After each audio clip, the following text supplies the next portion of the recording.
Yeah, Jets they have a great defense. It starts up front with Quinn Williams, he's a problem. He's a really good player. Then on the edge, Johnson is a great player, Jermaine Johnson. Of course, Sauce and Reed stick out. The safeties do a great job, and then of course their two linebackers are playing at a Pro Bowl level and playing really well. So definitely we got to be on our A game, execute at a high level. And there are some similarities. I know that Saleh and Nico work together, so our defense runs the same type of style, but some differences in some areas. So just got to be on our A game. What is the benefit of that, of having a little bit of intel and familiarity, at least with the concept and the things that they're trying to accomplish? Are y'all able to kind of use that to y'all advantage? Yeah, you use it a little bit, but you don't want to get caught up in trying to like perfect something. I feel like there's been times where you do that and then you go out there and they run a whole different defense, So we got to just do what we do best and execute our things, get the looks and the reads and scout team and stuff like that. But we got to do what we do best at a high level, and not really focus on them. Of course, we got to be able to handle everything that they're doing, but don't really want to focus too much on what they have going on. CJ, I know you're focused on the team and playing well and everything, but the first Pro Bowl votes came out today, and you have the second most votes in the entire league. What does that mean to you to get that recognition in your first year? That's cool. Yeah, I think it's pretty cool to get recognition from people on some of the special things that we've done as a team, and it's a blessing to hopefully, of course, that was a goal of mine, to be a Pro Bowler and to be at the top of my game at this point. And I just, like I always tell y'all, 1 week to love you, 1 week to hate you. So I gotta just keep going and just stay steadfast, stay my head down, working. And that's what I plan to do. But no, it's super dope, and I appreciate that. And the biggest thing for me as a player is like getting the respect on the other side of the field, on other teams. And for now, like every game I get after the game, I always get a lot of good feedback and just advice and stuff, and a lot of respect. And I give a lot of respect back out on guys you play in this league. So it's been pretty cool. I appreciate that. Top three in the NFL in most wins in one score game. I'm curious about, I guess how freeing it is for like the entire team to be confident in those situations when the games are close. Because I think y'all managed all of these straight. So how freeing is that for you to have confidence in general as a team? Yeah, I mean, D'Amico always talks about just being on the details of things, and we put ourselves in bad situations when that happens, and when we're not on details and things like that. So it's been really, our focus now is like, let's play a 4-quarter game. We haven't played one yet. We played either great in the first half or great in the second half, and it's been switched. Like offense does good one half, defense does good, and we flip flop. Like it's not good football. It's not championship level football. So we got to be better when it comes to that, and we want to take that next step now. I think it's about time for that. So it starts at practice, and it's cool though. I mean, like, to honestly, like, it's hard to win as it is. Like, we could talk about whatever you want to talk about, close games or not. Like, if you win, like, it's tough to do. So definitely got to be grateful for that and enjoy the wins. But you have to be real with yourself and fix the issues. So that's what we've been doing. During training camp, how complex Bobby's offense is, and I think that David even called it the Bible. Are you at a point now where you are understanding that? Are you at a point where you may be able to call some of your own plays, maybe audible to your own plays?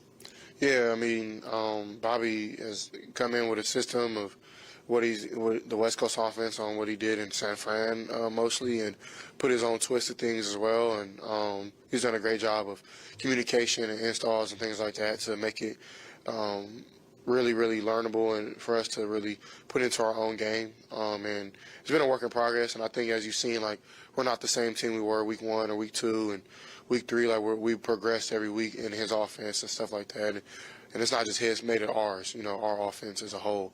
So, yeah, it's been cool, man. And I've definitely grown where he trusts me more with, like, cans and audibles, whatever y'all want to call it. Like, those are the things I get us out of a bad look into a better play. And we talk before games on things I like, things I don't like, and he does a great job of just opening up conversation with that, and I appreciate him for even doing that. So, and it's been great to get to work with him, and I'm really excited for the future with us. You talk about growth. You talk about growth, and one of the things seems like you're such a young team, but you guys learn from your mistakes. A lot of times that doesn't happen with the other teams. And I was asking Will Anderson about that. Will said, it's a mindset we have. Was that from the coaches? You guys are just winners. You have that. I mean, that's one of the reasons you guys have grown is you don't make mistakes. Yeah, I mean, I can't talk for anybody else, but I know for us, me and the Texans, it's not about what the outside world thinks or anything. Like Will says, it's really all it is, a mindset. It's a willing, like unforgivable, accountable, it's a lot of things that like kind of like make into our culture of what Nico calls is like swarm. And for us, that's what we bought into. And, I mean, you look at where we come from, like a lot of the younger players on this team, we come from winning programs in college, and that definitely has to do with that, you know. So, and that's something like for myself, I pride myself in not making a mistake twice, or at least trying not to.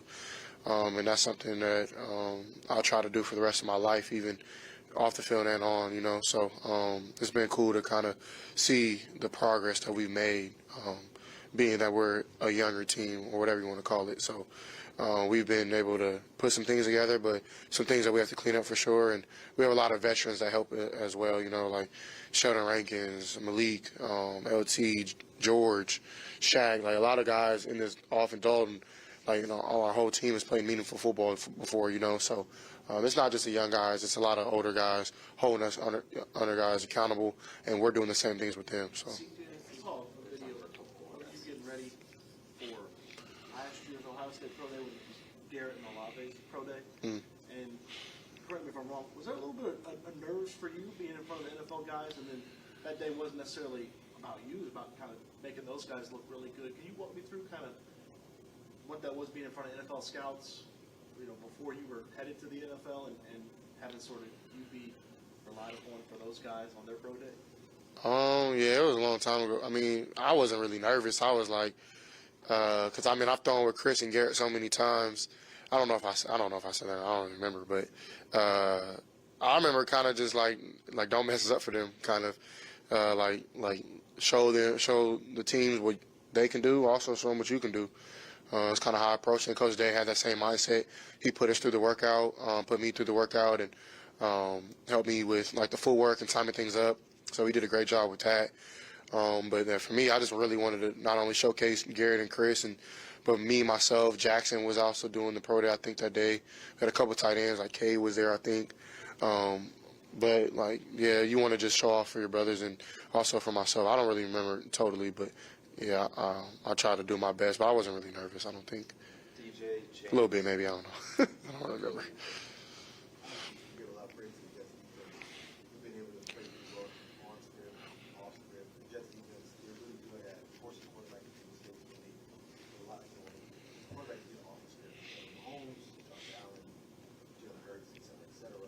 So obviously you've been able to be good in both aspects. So it's kind of that balance of knowing that, okay, this team is really good at forcing quarterbacks to make mistakes when they get off script, but I'm really good at playing off script and on script. So what's kind of that balance of trying to not do too much in that instance? Yeah, I mean, I think that's a great question. Once you turn on the film, like you can see the mistakes being made from, like you said, off schedule, like kind of just doing too much in a sense of not playing within the system. And for us, like that's the beauty of our offense is like playing on timing and stuff. So that's been like today, that was a big focus for us and things like that. And also like when there, like you said, when there is times to extend things, that's what I'll have to do, you know, and be smart with the football, keep two hands on the ball. Those guys rush really well. They rush as a unit. And then they also like they take away the first read a lot. So I got to be good on getting to 2, 3, 4, 5. Checking the ball down when I need to really fast because that rush, they'll get there, you know. So that's something that I have to be on my A game when it comes to those type of timing and progressions and like escaping when I need to, only when I need to, just to make the game make sense, you know. I think sometimes as quarterbacks we like think about stuff too much, or we try to make somebody miss when you shouldn't. And there's a lot of things that you can do to make like self-inflicted wounds, and I'll try my best not to do that on Sunday. Chance and coach. TJ, in general, it's pretty rare for a rookie QB-led team to be playoff hunt. For you, what is it like that the team is right there in every play, every game matters at this point? And how much pride do you take knowing that as a QB, a lot of that kind of rests on the QB's shoulders just in general? Yeah, I think it's amazing the games we've been able to win, down, especially in the stretch of those 4-quarter games. And that kind of just shows how tough of a team we can be and who we are. We're resilient, and we're going to keep proving that. And for me, like, it's not just focused on me. You know, I definitely I take full responsibility of being the leader. But like the first thing I remember coming in the building, I was talking to a couple of vets. I was talking to Jerry and JG, and the first thing they were like, "Man, you're not in this on your own. We're right there with you. We hold ourselves to the same standard you do.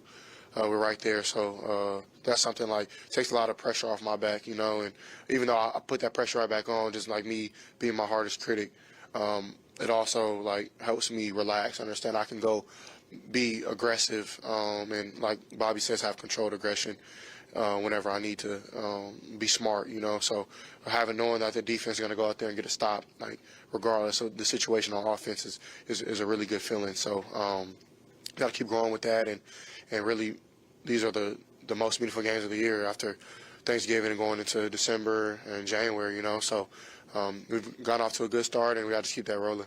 CJ, what do you remember about some of your first impressions of Nico Collins, and what has it been like just working with him throughout this whole entire season? Yeah, it's been a blessing, man. Nico is not only a great person, but he's a hard worker. He's somebody who comes in with like a worker's man mentality. He's gonna do the dirty work. And one thing about him, like I don't know if it pops up on film. I know it does because we watch it, but he blocks his tail off. Like he frees our backs up a lot. When other guys have the ball, he blocks it really well, and that's something I think they do as a whole in the receiver room. But that just shows you how unselfish it for a number one receiver to have to like do the dirty work, you know. And a lot of places in the league you don't really see that, you know. So Nico is a great route runner, great at the point of catch, and he's stepped into a role that I've challenged him on being a leader.